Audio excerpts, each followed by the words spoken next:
f ফাংশনটি নিম্নরূপে বর্ণিত আছে। f এর ফাংশন t সমান ঋণাত্মক 2t যোগ 5।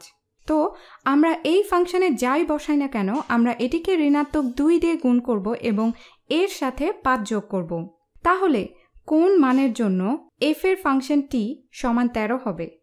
তাহলে যদি f t সমান 13 হয় তার মানে হলো ঠিক এই অংশটি সমান 13।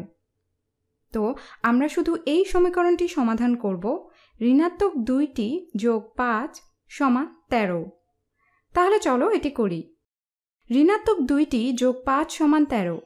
আচ্ছা, আমরা উভয় পাশ থেকে 5 বিয়োগ করতে পারি। তাহলে বাম দিকে ঋণাত্মক 5 বিয়োগ করলাম।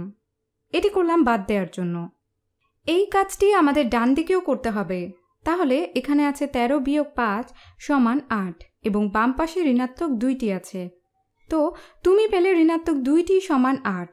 এখন বাম পাশে শুধু t রাখার জন্য আমি উভয় পাশে ঋণাত্মক 2 দিয়ে ভাগ করতে চাই এবং আমার থাকবে t সমান 8 বাই ঋণাত্মক 2 সমান ঋণাত্মক 4।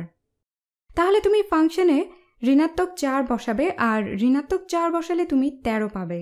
অথবা আমরা এটি লিখতে পারি f ঋণাত্মক 4 সমান 13।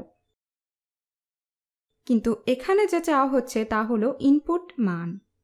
ইনপুট মান হলো ঋণাত্মক 4 যার জন্য ft সমান 13। f ঋণাত্মক 4 সমান 13।